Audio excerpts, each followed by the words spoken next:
दोस्तों, क्या आपने कभी महसूस किया है कि जो लोग दिल से अच्छे होते हैं, दूसरों की मदद करते हैं, सच बोलते हैं, अक्सर वही लोग सबसे ज्यादा दर्द झेलते हैं? कभी कभी लगता है कि अच्छाई का कोई मूल्य ही नहीं है। तो क्या सच में ऐसा है? आज मैं आपको दो कहानियां सुनाने वाली हूं और अंत में श्री कृष्ण का ऐसा उपदेश बताऊंगी जो आपकी सोच ही बदल देगा। चलिए शुरू करते हैं।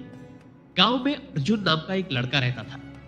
दिल से बहुत सीधा साधा, दूसरों की मदद करने वाला। कोई गाय खो देता तो अर्जुन ढूंढने जाता, किसी की फसल खराब हो जाती तो अपना अनाज दे देता, गरीब बच्चों को खाना खिलाता, बुजुर्गों का सहारा बनता। लेकिन हुआ क्या? गांव के लोग उसकी भलाई को समझ ही नहीं पाए। कई लोग उसका मजाक उड़ाने लगे। ये तो बेवकूफ है, सबको खिलाता फिरता है। कुछ उसका फायदा उठाते और काम निकलने के बाद भूल जाते।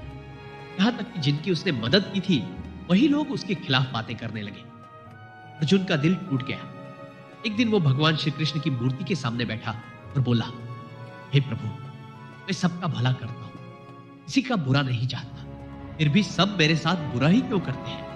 क्या इस दुनिया में अच्छा होना ही गुनाह है? भी अर्जुन के मन में एक आवाज गूंजी। वो आवाज थी श्री कृष्ण की। श्री कृष्ण बोले, ये अर्जुन, अच्छाई करने वाले को कभी हार नहीं मिलती। हाँ, कठिनाइयां जरूर मिलती है। याद रखो, सोना आग में तपकर ही शुद्ध होता है। ऐसे ही अच्छे लोग दुख और धोखे से गुजर कर चमकते हैं। लोग तुम्हें धोखा देंगे ताकि तुम सीखो किस पर भरोसा करना है, कि तुम्हें गिराएंगे ताकि तुम और मजबूत बनो। तुम्हारा हर अच्छा काम इस ब्रह्मांड में दर्ज हो रहा है। शायद अभी फल ना मिले, लेकिन समय आने पर वही अच्छाई तुम्हें 1000 गुना बनकर लौटेगी। इसलिए अर्जुन, अच्छा करते रहो, यही तुम्हारी पहचान है। दोस्तों, शहर में माधव नाम का एक व्यापारी था। बाकी व्यापारियों से अलग माधव बहुत ईमानदार था। तो तौल में कभी कम नहीं करता, ग्राहकों से झूठ नहीं बोलता। उसकी दुकान पर अमीर और गरीब सबको बराबर सम्मान मिलता। लेकिन यही ईमानदारी दूसरों को चुभ गई। बाकी व्यापारियों ने उसके खिलाफ षड्यंत्र रच दिया। उन्होंने अफवाह फैलाई, माधव घटिया सामान बेचता है, उस पर भरोसा मत करो। लोगों ने विश्वास करना शुरू कर दिया। धीरे धीरे माधव की दुकान खाली हो गई। उस रात माधव अकेला बैठा टूटी दुकान देख रहा था।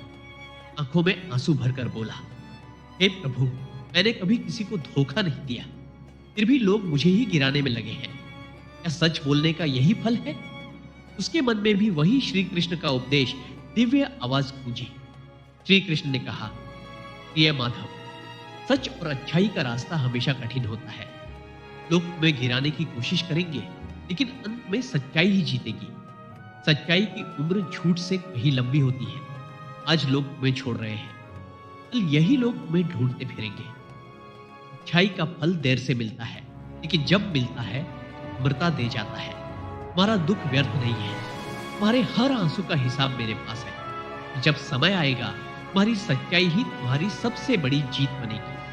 याद रखो, जो अपनी आत्मा के साथ सच्चा है वो हमेशा मेरे साथ है। दोस्तों, ये दोनों कहानियां हमें यही सिखाती है कि अच्छाई और सच्चाई का रास्ता मुश्किल जरूर है, लेकिन वही रास्ता हमें भगवान के सबसे करीब ले जाता है।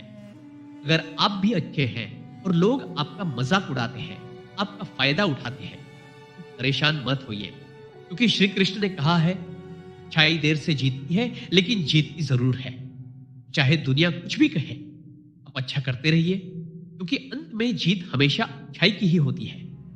दोस्तों, असल में यह सवाल हर उस इंसान के मन में आता है जो अच्छाई करता है, मदद करता है, दिल से साफ रहता है, लेकिन बदले में तकलीफें झेलता है। इसके पीछे कुछ कारण समझिए। अच्छे लोग संवेदनशील होते हैं। जो दिल से अच्छे होते हैं, उन्हें दूसरों का दर्द जल्दी छू जाता है। छोटी सी बात भी उनके दिल को दुखा देती है, इसलिए लगता है कि वे हमेशा रोते हैं। 2, कर्मों की परीक्षा। धार्मिक दृष्टि से देखें, अच्छे इंसानों की परीक्षा ज्यादा ली जाती है। जैसे सोना आग में तपकर ही शुद्ध होता है, वैसे ही अच्छे लोग कठिनाइयों से गुजरकर और मजबूत बनते हैं। 3, दुनिया का स्वभाव। समाज में कई बार चालाक और स्वार्थी लोग तुरंत सफल दिखते हैं और अच्छे लोग पीछे छूटे लगते हैं, लेकिन यह स्थिति अस्थायी होती है। 4, अच्छाई का फल देर से मिलता है।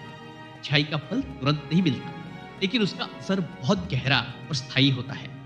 लोग भले ही धोखा दे दे, लेकिन ऊपर वाला कभी धोखा नहीं देता।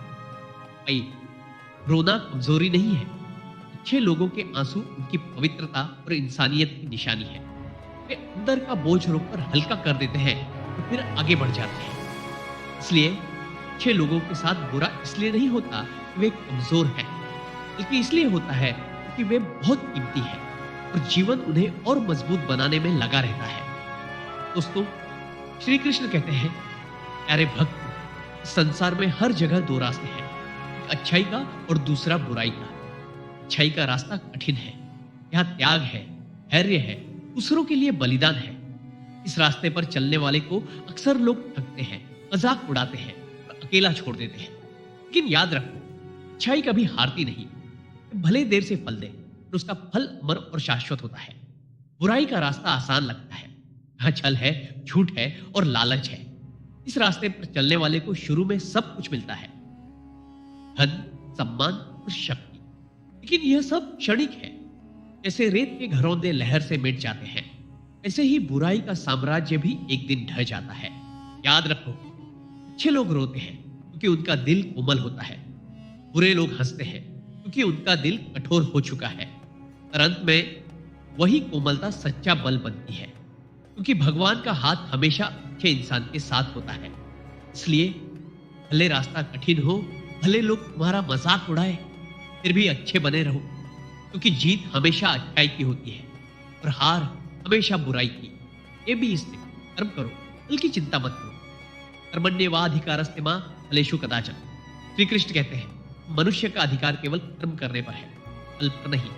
यदि हम केवल कर्म करते जाएं और परिणाम की चिंता छोड़ दें, मन शांति और संतोष से भर जाता है। तो आत्मा अमर है। श्री कृष्ण ने समझाया कि आत्मा न तो जन्म लेती है, नहीं मरती है। ये शरीर बदलते वस्त्र की तरह बदलता है, इसलिए मृत्यु से डरना नहीं चाहिए। ये तो केवल एक परिवर्तन है। संभाव रखना, सीखो सुख दुख लाभ हानि जीत हार सब क्षणिक है। इंसान को चाहिए कि वह हर परिस्थिति में स्थिर रहे, यही सच्चा योग है। और आसक्ति छोड़ो, जब तक इंसान मोह और लालच में बंधा रहेगा, वह शांति को नहीं पा सकता। श्री कृष्ण सिखाते हैं कि परिवार, धन और वस्तुएं केवल साधन है, साध्य नहीं। 5 भक्ति और श्रद्धा ही सबसे बड़ा सहारा है। श्री कृष्ण कहते हैं, जो सच्चे मन से मेरा स्मरण करता है, मैं उसका कभी त्याग नहीं करता। भक्ति और श्रद्धा से ईश्वर हर कठिनाई में मार्गदर्शन करते हैं। 6 अहंकार का त्याग करो। जो भी अहंकार करता है, उसका पतन निश्चित है। श्री कृष्ण ने अर्जुन से कहा था, तुम साधन मात्र हो, करता मैं हूं। मनुष्य को हमेशा विनम्र रहना चाहिए। 7 सच्चाई और धर्म के मार्ग पर चलो, चाहे परिस्थिति कितनी भी कठिन क्यों ना हो। धर्म का त्याग भी मत करो। सत्य और धर्म का अंत निश्चित है।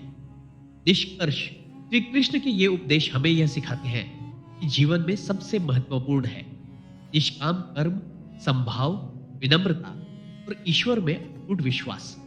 धन्यवाद।